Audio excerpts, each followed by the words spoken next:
Hey AP Hug team, this is Sanchez with our next video lecture from our Unit 5 Industrialization and Economic Development. Now just a brief overview, this entire unit is going to talk about and review the spatial nature of industrial economies and global patterns of industrialization and resource extraction.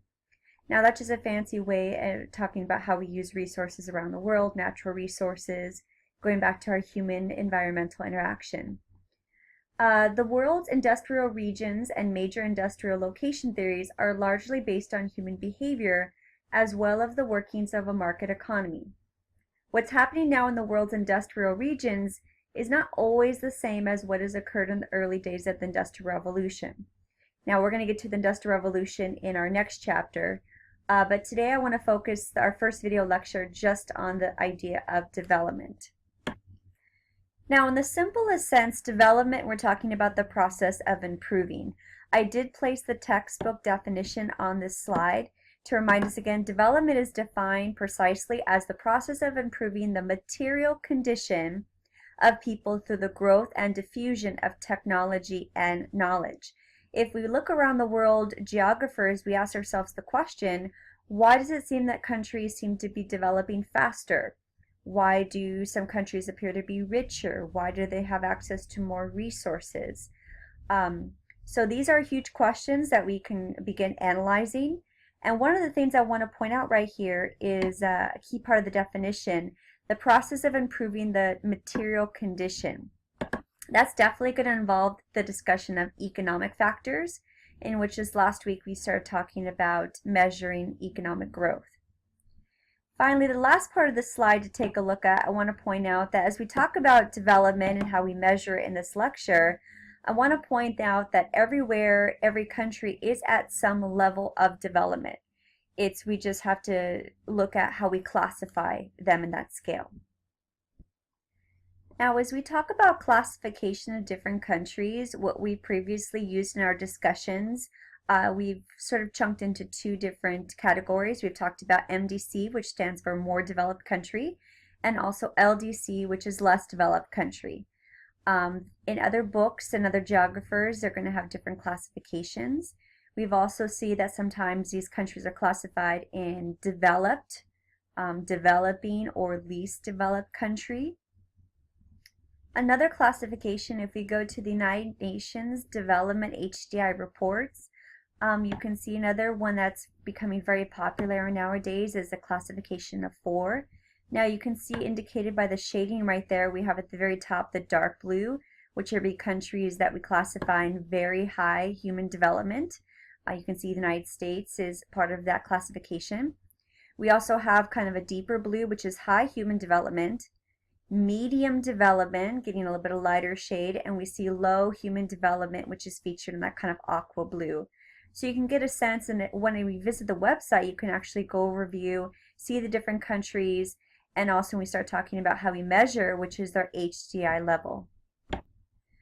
So when we start talking about these classifications, obviously we're going to have to look at different types of data. And for the most part, we're going to look at different social data classifications. We're going to look at demographic trends. And as I mentioned earlier, economic data is going to be huge when we classify development within countries. So essentially, one of the things we're going to be talking about within this unit is how we use something called the Human Development Index, which is the HDI. Now, the HDI is something that was created by the United Nations, and it's essentially for us a way to try to quantify, trying to put within a number levels of development, and that way we can compare different countries. If we see, for example, a country has a high HDI, of course the question would be, what are they doing? How can we replicate these processes? So an HDI is going to be huge to compare different countries around the world. Now let's take a look at the United Nations Development website.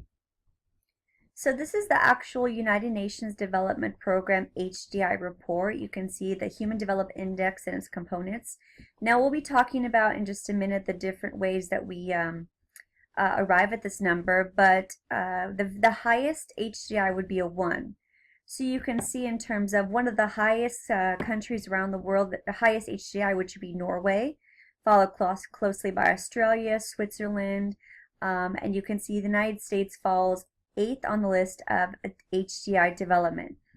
Now it's interesting to scroll through and you can see different countries around the world where they fall at that index. And again, you can also see at the top in terms of how we arrive at that particular number. Alright, so before moving on, I'm going to pause right here. There's a short video clip that I want to show us, and you can see at the top. This is taken from the Human Development Report, which is available online. And this is in terms of the United Nations, what they have to say about the Hdi Report. Here we go. The Human Development Report is about linking work and human development. We are looking at the changing world of work, the gender imbalances in paid and unpaid work, sustainable work, and also the policy options. I think we have built on all the work that is available and work on jobs, employment, women's work. We have drawn a lot from other UN sister agencies. The point of departure for us is to take a broader notion of work which goes beyond jobs. We are looking at creative work, we are looking at unpaid care work, we are looking at voluntary work. So it builds on the existing work, but it then extends the horizon further. I think there are 5 main findings. The first finding is work enhances human development, but, and there is a but, that in some cases some work damage human development and some workers are at risk. The second finding is the world of work is changing very fast because of globalization and digital revolution. There are winners but losers, there are opportunities but also risks. The third is there are gender imbalances in work. Men dominate the world of paid work and women are engaged in the world of unpaid work. The fourth finding is that sustainable work is critical for achieving the Sustainable Development Goals. There's some work where you actually enhance human development, but at the same time ensures sustainability. That also helps to achieve number of SDGs, for example, elimination of poverty, ending of hunger, ensuring sustained, sustainable and inclusive growth. And finally, if we really want to enhance human development through work, we need to have very strategic policy options, at the same time an agenda for action.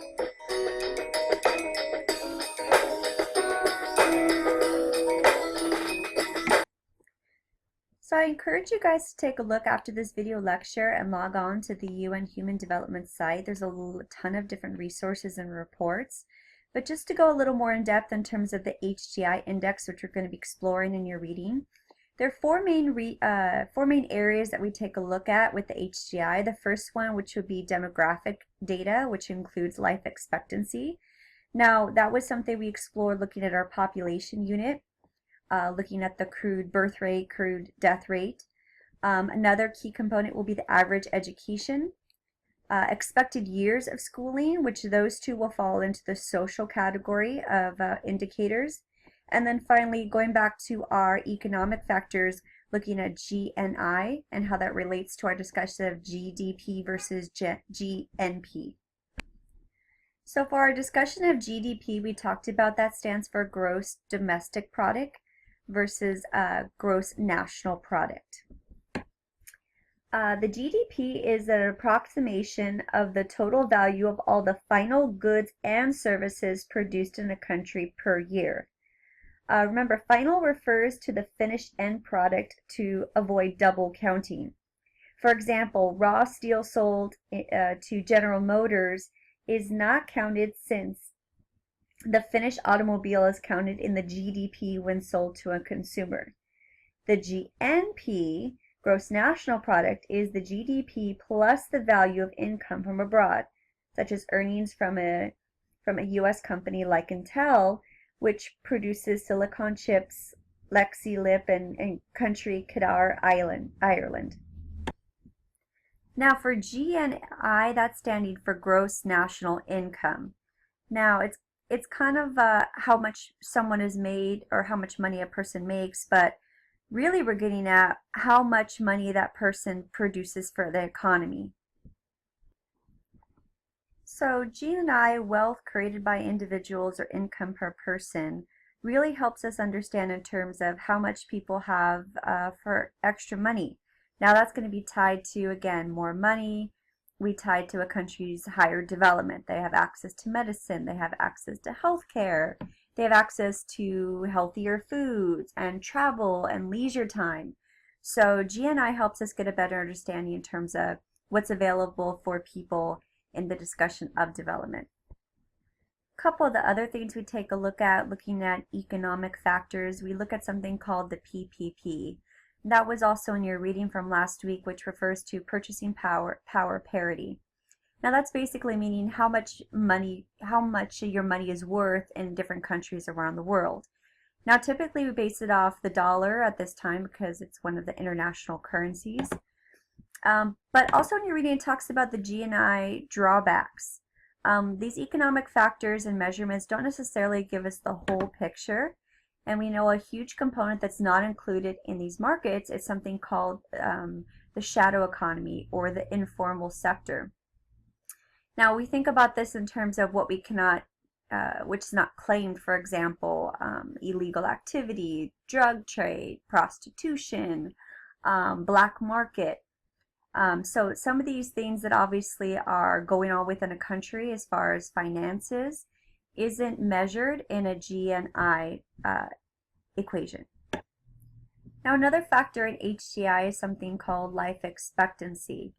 Again, we've talked about this with our discussion of population. We typically see demographic development. A higher life expectancy will equal the countries in a higher level of development.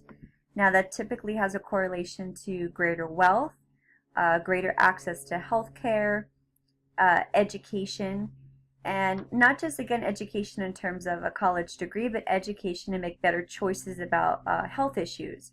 For example, education on smoking's bad for you, that you should be exercising to maintain your body, eating proper healthy food.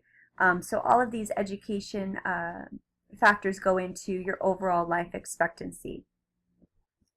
Part of HDI, in addition to that, will be the average education. Now, this is a social factor when we talk about development, looking at if there's availability to attend school, how much average time a person spends in school. Remember, even making connections to our documentary watched in class, Living on a Dollar, where we saw that many of those children living in Guatemala weren't able to afford the $25 tuition fee. Therefore, for a lot of them, at a relatively young age, they were forced to drop out and provide for their family working in fields or other types of jobs.